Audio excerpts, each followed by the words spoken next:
Le chant du Bruant-Zizi ressemble énormément à celui du Pouillot de Bonelli. Pourriez-vous nous indiquer comment les différencier?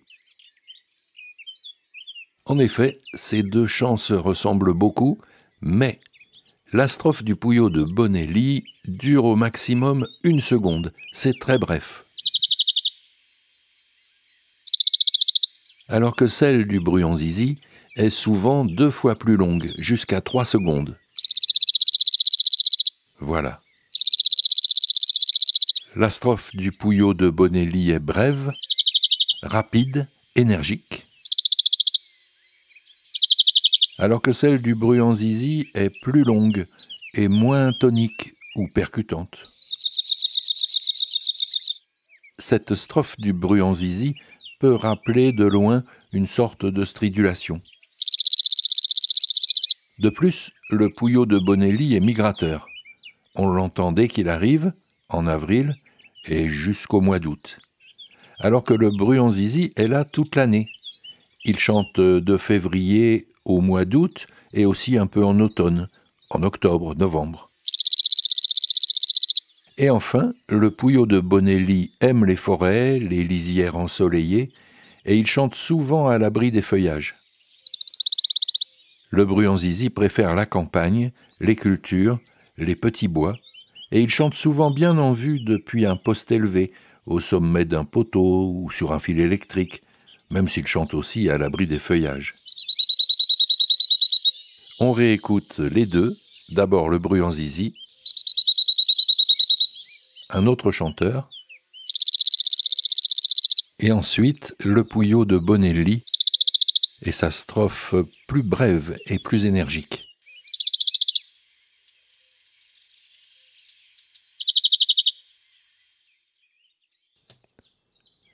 Bonjour, je découvre tout juste votre chaîne et je me régale. Je viens d'entendre un oiseau dont le chant ressemble étrangement au miaulement d'un chat. Savez-vous qui il est? Je ne connais qu'un oiseau qui imite bien le miaulement du chat, et je l'ai vu faire, c'est le geai des chênes. Mais il y en a sûrement d'autres, et il ne serait pas étonnant que l'étourneau miaule bien lui aussi. Bonjour. Quand on n'a pas l'oreille très musicale, mais beaucoup de motivation et des CD du studio Les Trois Becs, quelle est la meilleure méthode pour progresser dans l'identification des chants d'oiseaux? Il faut vous habituer à reconnaître ceux qui chantent autour de chez vous ou dans un lieu que vous fréquentez souvent. Vous devez devenir le ou la caïd du quartier en chant d'oiseaux. Il n'y a souvent qu'une douzaine d'espèces dans un quartier. Au printemps, presque partout, on entendra le merle, les mésanges charbonnières et bleues, le pinson, le rouge-gorge, le rouge-queue noir, la fauvette à tête noire, le chardonneret, le pouillot véloce, le serin. Écoutez les disques et apprenez à reconnaître cette douzaine de chants. Il n'y en a pas deux pareils, c'est facile. Et quand vous les connaîtrez bien, vous en rajouterez petit à petit. En utilisant le disque 2 de l'ABC des chants d'oiseaux, ou de l'ABC de la nature, celui où je ne parle pas, vous pouvez faire des exercices en suivant ou pas dans le livret. Et enfin, se balader avec quelqu'un qui connaît les chants et les cris est toujours intéressant. Peut-être y a-t-il près de chez vous une association de protection de la nature qui organise des sorties chants d'oiseaux. En tout cas, ne désespérez pas, j'ai vu beaucoup de gens batailler avec la reconnaissance des chants, mais si on insiste, ça finit par rentrer. Et l'oreille s'éduque, c'est sûr. Y a-t-il des moyens mnémotechniques pour reconnaître les chants d'oiseaux? Bien souvent, j'entends des chants que j'ai déjà entendus sur votre chaîne, mais impossible de me rappeler de quel oiseau il s'agit. Vaste sujet. Avant d'être un spécialiste en la matière, je n'y connaissais rien. Mais au début, quand j'ai appris, j'ai souvent utilisé les images mentales pour mémoriser certains chants. Et pour moi, ça a fonctionné. Par exemple, les tuit-tuit de la citelle me rappellent parfois une vieille machine à écrire, quelqu'un qui tape avec 2 doigts dans un film en noir et blanc. Tuit-tuit, tuit-tuit, tuit-tuit. Le loriot siffle les filles. Le bruant jaune, c'est le début de la 5e symphonie de Beethoven. Le pic vert lance de grands éclats de rire. La mésange bleue aussi, mais en très aigu. La fauvette à tête noire est une pipelette. Elle a toujours quelque chose à dire, et vite. La fauvette des jardins roule les airs, le serin nous serine, le pinson c'est toujours la même chanson, le grimpero des jardins pose une question. Le bruit bizarre dans le chant du rouge-queue-noir, c'est celui d'un économe, vous savez, un couteau à éplucher. Le bruit d'un économe dans la chair d'une pomme de terre. Et on peut trouver comme ça des dizaines d'images mentales qui vous aideront à reconnaître les chants quand vous les entendrez. Une question de prise de son. Comment enregistrer des bruitages de façon propre avec du matériel grand public? Zoom, Tascam par exemple. Ces petits enregistreurs numériques dont vous parlez sont d'excellente qualité et il y en a d'autres. Pour ma part, j'ai toujours travaillé avec des Tascam, d'abord en DAT et puis à carte maintenant. Dans la prise de son, le plus important c'est le micro. Les micros des petits enregistreurs sont des micros passe-partout qui peuvent être utilisés pour de la voix humaine, du paysage sonore, du bruitage, mais pour les oiseaux, la parabole est ce qu'il y a de mieux. Elle concentre l'image sonore comme le fait un gros téléobjectif en photo. Avec une parabole, on peut faire un gros plan d'un oiseau qui s'y flotte à une vingtaine de mètres. Sous les petits enregistreurs d'aujourd'hui, vous avez souvent une paire de grosses prises qu'on appelle des prises XLR à 3 broches. Ce sont des prises professionnelles auxquelles on peut brancher d'autres micros ou un micro stéréo inséré dans une parabole. J'ai toujours utilisé la même parabole de marque Telinga, en plastique relativement souple et transparent et d'un diamètre de 60 cm. Ce matériel professionnel n'est pas donné, mais c'est ce qu'il y a de mieux. Il faut compter 1000 à 1500 €. La parabole est vendue avec un excellent micro stéréo et une poignée qui contient un préampli. Ce matériel est vendu en France par Jama, J-A-M-A, qui est aussi un spécialiste de la photo animalière. Les micros des paraboles sont souvent des micros alimentés. Ça veut dire qu'ils ont besoin de courant pour fonctionner. Ils peuvent être alimentés par votre enregistreur, s'il est équipé d'une Alim Fantôme, ou avec des piles. Les piles ont l'avantage de ne pas vider trop vite les batteries de l'enregistreur, et ça rallonge donc le temps de prise de son possible. Quel est le moment le plus propice pour capter les chants d'oiseaux? Le matin, le soir, jour ensoleillé, pluie? Il n'y a pas 36 solutions, il faut se lever tôt, très tôt.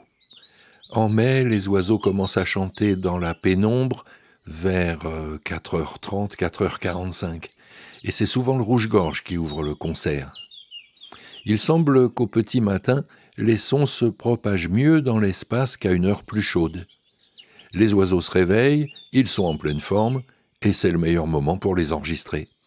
De plus, à cette heure-là, il y a moins d'avions en vol, moins de voitures, tracteurs, tronçonneuses, débroussailleuses et autres engins bruyants. Ceci dit, on peut enregistrer à toute heure et en toute saison, tout dépend du lieu. Le vent et la pluie sont de bonnes raisons de rester couchés, à moins qu'on veuille les enregistrer précisément. Avec une parabole, le vent qui agite les feuillages donne un fond sonore peu agréable. On dirait une mer agitée. De plus, le vent provoque des sons indésirables quand il souffle sur le micro. La pluie mouille le preneur de son et son matériel, ce qui n'est pas souhaitable. De plus, le bruit des gouttes amplifié par la parabole devient énorme. Et même plusieurs heures après une grosse pluie, les gouttes continuent de ruisseler de feuille en feuille et en faisant des plics-plics qui rendent l'enregistrement peu agréable. À part en Ardèche, y a-t-il d'autres lieux en France où vous enregistrez des jolis chants d'oiseaux? Il y a partout de jolis chants d'oiseaux. Beaucoup de régions de plaine sont devenues inhospitalières pour la faune en général. Ce sont les pays d'agriculture intensive, pas un arbre jusqu'à l'horizon, plus de haies et des cultures gorgées de poison. Les oiseaux sont majoritairement arboricoles, pas d'arbres, pas d'oiseaux. Et ils sont tous amateurs d'insectes, au moins pour nourrir les jeunes. Pas d'insectes, pas d'oiseaux. Mais même dans ces environnements hostiles à la vie, on peut trouver des îlots de verdure où les oiseaux se pressent. Une vallée pentue, une forêt préservée. Le centre de l'Ardèche est un pays pentu, ça monte ou ça descend. Il est donc impossible d'y pratiquer une agriculture intensive, et c'est tant mieux. De plus, en région Rhône-Alpes, nous avons à peu près tous les paysages et tous les climats, de la haute montagne à la vallée du Rhône et au Midi. On y trouve donc quasiment tous les oiseaux de France, sauf les vrais oiseaux marins, bien sûr. Les milieux les plus propices aux oiseaux sont généralement les lisières, où ils peuvent profiter des bois d'un côté et de la campagne de l'autre. Et s'il y a un petit cours d'eau, c'est encore mieux. J'aurais bien aimé voir un petit making-of de vos enregistrements, simplement pour me rendre compte.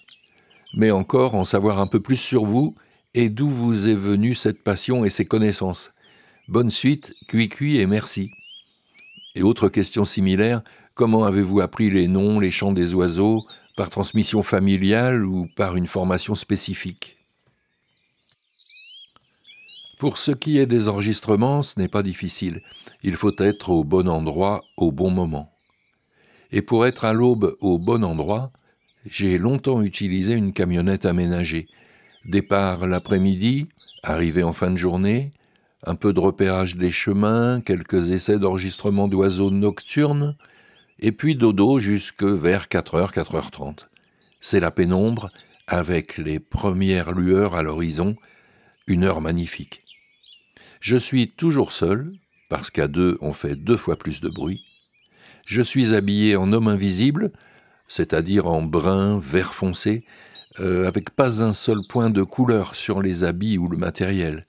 Et il faut se déplacer sans faire aucun bruit. On s'y habitue, marcher dans l'herbe plutôt que sur les cailloux du chemin, éviter toutes les brindilles qui craquent sous les pas. Ensuite, il y a 2 écoles, l'affût ou la balade. L'affût, c'est facile, on se trouve un coin confortable où on peut s'asseoir, caché dans un taillis par exemple, et on attend. La balade doit être lente et silencieuse. Moi, je pratique les 2, avec de longs moments immobiles. Quant à la genèse de tout ça, c'est simple aussi. Comme j'ai quitté le lycée en classe de terminale, je n'ai aucune formation d'aucune sorte, mais j'ai toujours apprécié la nature et la vie à la campagne. En 1981, François Mitterrand arrive au pouvoir et libéralise les ondes. Chacun peut alors monter une radio. Moi, je suis chauffeur poids lourd, la radio m'intéresse, et je suis vite embauché dans une radio dite libre, avec une idée, parler de la nature et de sa protection, essayer de faire en radio ce que fait la revue La Hulotte en papier. En gros, parler de nature avec science et humour. 2 ans plus tard, Radio France s'installe à Valence, je suis embauché avec le même projet et j'y reste animateur pendant 20 ans. Et je tombe un jour sur une petite annonce dans un journal écolo. Les éditions Citel cherchent du personnel pour des prises de son, des expéditions. Citel, c'était le plus gros éditeur de disques animaliers en Europe. Comme je connais déjà les micros, la prise de son, le mixage, etc., je suis embauché immédiatement. Il n'y avait pas vraiment d'expédition en vue, mais beaucoup de travail de réalisation de disques de chants d'oiseaux. Et j'en ai donc réalisé une 20aine. En même temps, je me suis mis à enregistrer les oiseaux, et au moins la première année, je ne connaissais pas tous les oiseaux que j'enregistrais. C'est en rentrant que je devais identifier les chanteurs à l'aide de dictionnaires de chants ou de conseils d'amis. Comme le travail de réalisation me demandait des dizaines d'heures d'écoute pour chaque disque, j'ai appris les chants d'oiseaux sans effort et sans même m'en rendre compte. Et un matin de printemps, je me suis aperçu que je reconnaissais tous les chanteurs que j'entendais. Est-il possible de faire des vidéos d'enregistrement de chants d'oiseaux d'au moins 1 heure, afin de faire durer le plaisir ? C'est possible, bien sûr, et ça serait même facile. Mais notre problème, au studio Les Trois Becs, ce n'est pas de faire des bons disques, c'est aussi que ces disques se vendent au moins un peu, puisqu'on vit de notre activité. Nous faisons donc 2 sortes de disques animaliers. Les didactiques, vraiment faits pour apprendre, et les disques de belles ambiances, plus relax. J'en ai fait plusieurs de ce genre, comme Chants d'oiseaux au bord de l'eau, dans la campagne, Chants d'oiseaux des bois et forêts, et j'y mets des séquences de 8 à 10 minutes pour avoir vraiment le temps de profiter et de rêver, Il me semble que c'est une bonne formule. Écouter chanter un rouge-gorge ou un rossignol pendant 1 heure, c'est agréable, mais je crains, à tort ou à raison, que ce soit lassant à la longue, et en plus que ça ne se vende pas. J'ai remarqué que certains oiseaux ont des chants différents selon les circonstances. Recherche de partenaires, période parentale et chant normal. Qu'en pensez-vous ? Le chant des oiseaux est plus énergique le matin que le soir, c'est normal. Un chant de défense du territoire, donc agressif, est différent d'un chant de séduction, bien sûr. Une engueulade n'est pas une chanson douce. Les mâles sont plus motivés et chantent plus fort en début de saison qu'au mois de juin. Mais c'est difficile d'appréhender ces subtiles différences de ton.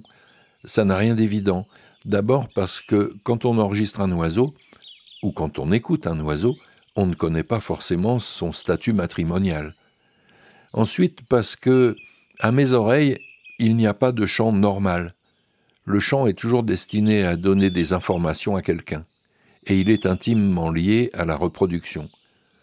De plus, nos capacités auditives sont bien faibles comparées à celles d'un oiseau. Et enfin, chaque oiseau est un individu qui chante à sa manière le chant de l'espèce, ce qui brouille encore les pistes. Autre question, le bruant jaune et le bruant zizi, c'est le même oiseau ou pas ? La réponse est pas du tout. Ce sont 2 espèces différentes. Le chant du bruant jaune est une série rapide de 5 ou 6 notes aiguës, suivies par une note plus grave et traînante. Tsi tsi tsi tsi tsi tsi tsu. Avec un peu d'imagination, ça rappelle le début de la 5e symphonie de Beethoven. Le chant du bruant zizi est dans son nom, zizi zizi zizi, zizi zizi zizi, ji ji ji ji ji, sur une seule note et sans grande énergie. Autre question, c'est très dur de voir un bouvreuil, je n'en ai encore jamais vu, saurais-tu où je pourrais en voir ?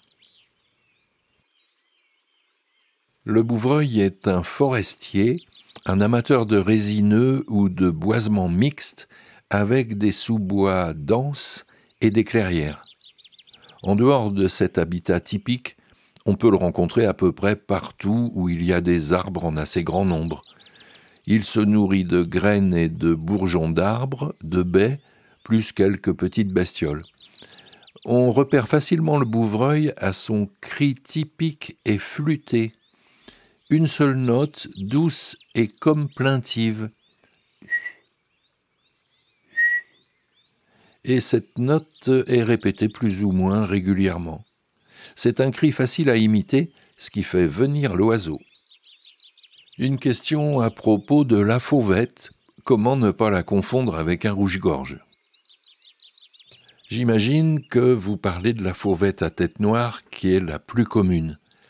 Pas facile de vous expliquer la différence entre le chant de cette fauvette et celui d'un rouge-gorge. Ça serait long et pas forcément efficace. Vous pouvez écouter vous-même la différence. J'ai enregistré plusieurs séquences avec la fauvette à tête noire et le rouge-gorge.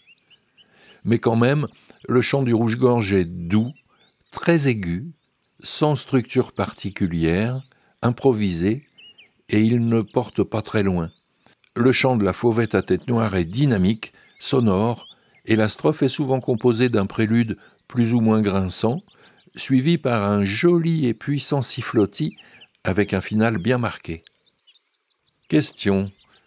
Est-il vrai que la pie est le seul oiseau à faire un toit à son nid ? C'est vrai que la pie construit un plafond de ronces et d'épineux au-dessus de son nid, et je ne connais que la pie qui fasse ça. Mais les nids d'oiseaux sont d'une grande variété, et il y a sans doute d'autres espèces qui protègent leurs nids contre les amateurs d'œufs ou d'oisillons comme les corneilles, les corbeaux, les buses, les perviers, etc. Vous dites souvent que les mésanges chantent jusqu'en juin. Que font-elles le reste de l'année ? Ou plutôt, où vont-elles ? Sous nos climats, les oiseaux chanteurs pratiquent leur art environ 6 mois par an, en gros de janvier à juin-juillet. Mais au moment de nourrir les petits, les mâles sont débordés de boulot et n'ont plus le temps de chanter. Ils s'y remettront ensuite. On a comme ça des trous, des semaines de silence dans la période de chant global. Le reste de l'année, les mésanges sont toujours là, elles ne migrent pas et ne se déplacent pas spécialement, mais le comportement naturel de ces petits oiseaux est discret, voire secret, et en dehors de la saison des amours et des chants, on ne soupçonne guère leur présence, sauf si on les nourrit en hiver avec des graines de tournesol, ce que je vous conseille. Comment différencier le chant de la fauvette à tête noire d'une fauvette des jardins? Le plus simple, c'est de les écouter. Voici un enregistrement où ces deux fauvettes sont réunies, et on commence par la des jardins.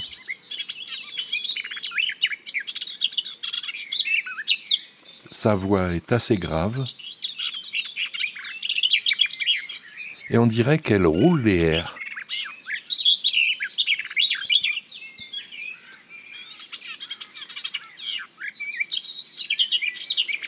Et voici la fauvette à tête noire. C'est la plus commune, celle qu'on entend partout au printemps. Et son chant est beaucoup plus aigu que celui de la fauvette des jardins, et plus sifflé aussi, joliment sifflé. Et revoilà la fauvette des jardins.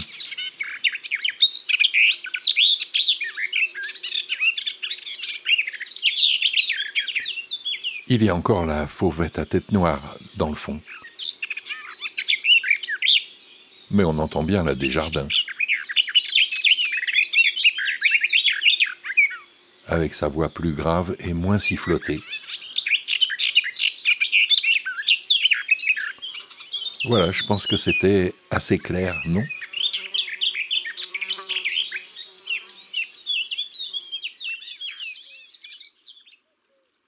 Longue question. Quel oiseau chante 1, 2, 3, 4, léger arrêt, puis plus rapidement 1, 2, 3, 4, 5, 6, 7, 8 ? Et c'est toujours le même chant, je l'entends au bord de la rivière, tit, tit, tit, tit, puis plus rapide, tit, tit, tit, tit, tit. Et le son baisse sur le 8e et dernier tit. Je l'ai entendu fin mars, tout le mois d'avril et le 1er mai. Il fait une assez grande pause après les 8 tits avant de recommencer. J'ai essayé de l'identifier avec BirdNet, mais ce chant n'est pas enregistré. Merci si vous pouvez me donner la solution. Eh bien, ça ne va pas être facile. D'ailleurs, ce n'est jamais facile de décrire un chant d'oiseau avec des mots. On n'a pas les mots, on n'a pas le vocabulaire pour décrire les sons, pour décrire les chants. Quand on a dit « c'est aigu, c'est grave, ça va vite ou moins vite », on a presque tout dit. Donc c'est très difficile. Votre description avec des cris séparés, ti, ti, ti, ti, et puis une série de 8 notes me rappelle vaguement les cris et le chant du grimpero des jardins, mais c'est loin d'être sûr. On écoute ce grimpero. Une petite strophe aiguë sur un air un peu interrogatif. Et là, on entendait les petits cris qu'il lance avant sa strophe. Ti, ti. Mais je ne suis pas sûr que ce soit votre oiseau. Une solution serait d'enregistrer l'oiseau, même mâle, avec un téléphone, et de m'envoyer l'enregistrement. Il faut savoir qu'au sein d'une même espèce, les oiseaux ne chantent pas tous le chant standard. Il y a toujours des originaux pour se faire remarquer en ne faisant pas comme les autres.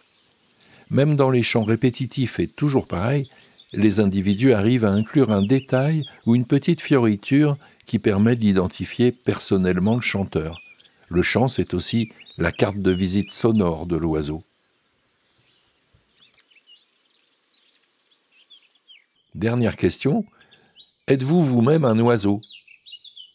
Je répondrai presque.